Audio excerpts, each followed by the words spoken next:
Muy buenas tardes, mi nombre es Zoe Linares y voy a hablar sobre la teoría de la identidad social, mejor conocida como TIS. Ha sido uno de los marcos de mayor influencia en la psicología social de las últimas décadas.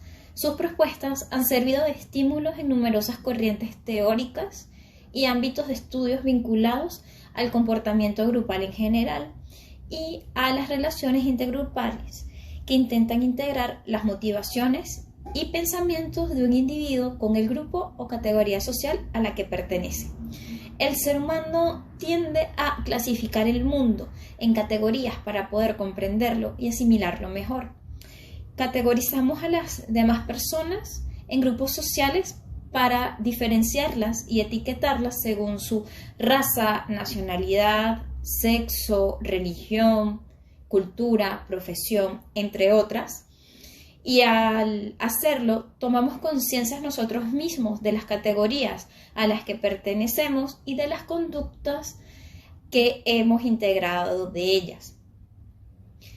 El más elevado de la categorización es el yo como ser humano, frente a las demás especies. Nosotros nos categorizamos como interespecie, como seres humanos. El intermedio de la categorización sería el intergrupal, que nos permite determinar las similitudes y diferencias sociales entre las personas y que definen a un individuo como vínculo a un grupo social o no. Y por último, el subordinado, que se refiere a la categorización de personas del yo, formadas mediante comparaciones interpersonales entre uno mismo y otros integrantes del grupo al que pertenecemos.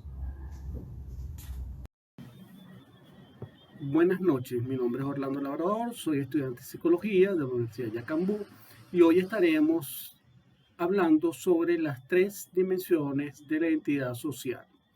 Para esto, entonces, vamos a tomar la primera dimensión, que es categorización, que esto significa que el individuo internaliza todos los valores de territorialidad, de posición de un grupo. Y esto hará que el individuo ame al grupo interno y en muchos momentos rechace a grupos externos. Esto es importante porque ellos van a estar tanto en el orden del nacionalismo, en el orden de entidad étnica, o en el orden religioso o en el orden de orientación sexual. Y esto, bueno, lo va a definir un proceso donde yo me voy a sentir parte de. Luego tenemos la parte de la variable, de la dimensión sociocultural. Es donde el individuo va a abrazar todas las ideas de esa territorialidad donde él está viviendo, toda su religión, toda su gastronomía, toda su historia, para entonces sentirse parte de este territorio. Y esto es importante porque al fusionarse las 2 dimensiones que hemos conversado hasta ahorita, el poder político puede llevar a un grupo de jóvenes, un gran grupo de personas, hacia un conflicto bélico.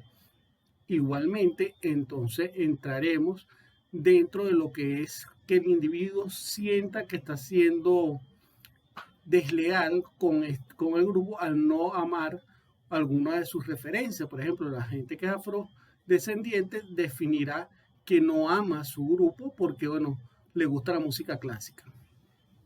Luego tenemos la dimensión de despersonalización. Es el fenómeno o es la dimensión que va a trabajar sobre el individuo para poder determinar que va a dejar parte de sí para ser parte del grupo. Y si esta dimensión es muy alta, el individuo va a dejar de ser único para ser parte del rebaño. Y esto es altamente conflictivo y altamente riesgoso. Bueno, muchísimas gracias. Hasta luego. La identidad urbana en psicología ambiental está conformada por varios elementos importantes que influyen en la percepción y construcción de la identidad en la ciudad. Algunos elementos pueden ser espacios físicos y entornos urbanos. A esto nos referimos a todas las partes físicas como las plazas, las calles, los parques, edificios que conforman una identidad urbana. Además de que influyen de cómo las personas se sienten en ella o cómo se relacionan con la ciudad.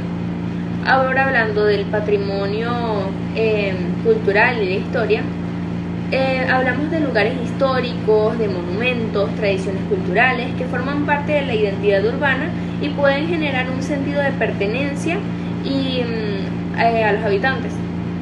Hablando ahora sobre las actividades sociales y eventos sociales, son importantes cuando hablamos o influyen en su identidad cuando hablamos de festividades, conciertos, exposiciones, actividades culturales y deportivas que generan un gran sentido de comunidad.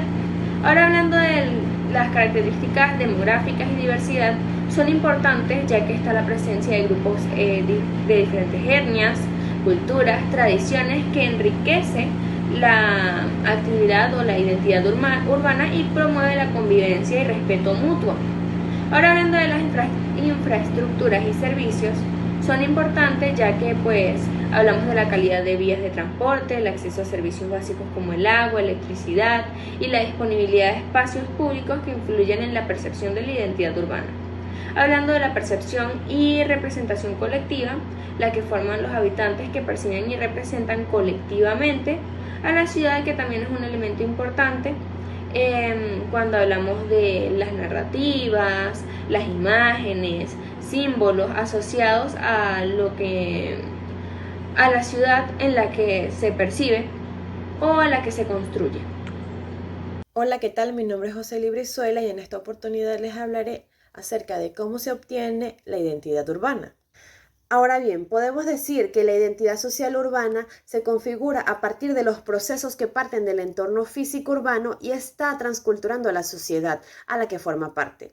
Ahora bien, es allí donde los individuos y grupos se ubican y es allí también donde se van construyendo las identidades individuales y las identidades colectivas. La relación que tiene este entorno físico urbano con respecto a la construcción de la identidad social urbana es que en ambos se tiene un sentido de la comunidad, lo que implica procesos de significación y o resignificación de los espacios habitados. También los individuos o grupos que forman parte de dicho entorno físico construyen lo que es un sentido de pertenencia, ya que es en dicho espacio físico donde se desarrolla la vida cotidiana de estos individuos. Muchas gracias.